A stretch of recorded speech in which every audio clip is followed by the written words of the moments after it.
ನಾರದ ಭಕ್ತಿ. ನಾರದರು ಅನೇಕರಿಗೆ ಗುರುಗಳಾಗಿರುವರು. ಭಕ್ತ ಧ್ರುವ, ಪ್ರಹ್ಲಾದ, ವ್ಯಾಸರು, ವಾಲ್ಮೀಕಿ ಹೀಗೆ ಅನೇಕರಿಗೆ ಭಗವದ್ಭಕ್ತಿಯನ್ನು ಬೋಧಿಸಿರುವರು.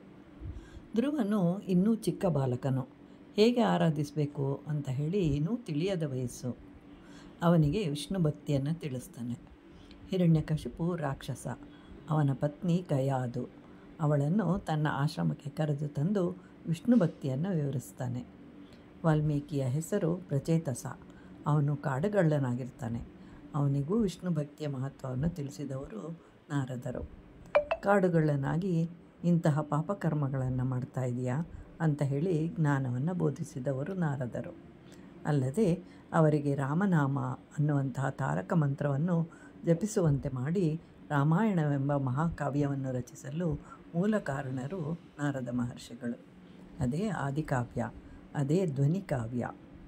ಇಂತಹ ನಾರದರು ಒಂದು ಸಲ ಶ್ರೀಕೃಷ್ಣನ ರಾಸಲೀಲೆಯನ್ನು ದರ್ಶಿಸಬೇಕು ಅಂತ ಅಂದ್ಕೊಂಡಾಗ ತಪಸ್ಸನ್ನು ಆಚರಿಸಬೇಕು ಅಂತ ಅಂದ್ಕೊಳ್ತಾರೆ. ಆಗ ಅವರು ತಪಸ್ಸನ್ನು ಆಚರಿಸ್ತಾರೆ.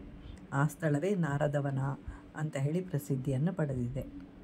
ಆಗ ನಾರದರು ನಾರದ ಗೋಪಿಕೆಯಾಗಿ ಶ್ರೀಕೃಷ್ಣನೊಂದಿಗೆ ರಾಸಲೀಲೆಯಲ್ಲಿ ಭಾಗವಹಿಸುವಂತಹ ಅವಕಾಶ ಲಭಿಸುತ್ತೆ.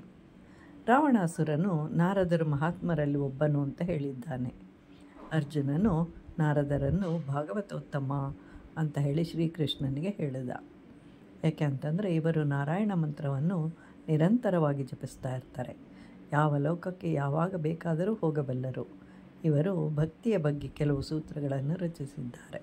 ಅದೇ ನಾರದ ಭಕ್ತಿ ಸೂತ್ರಗಳು.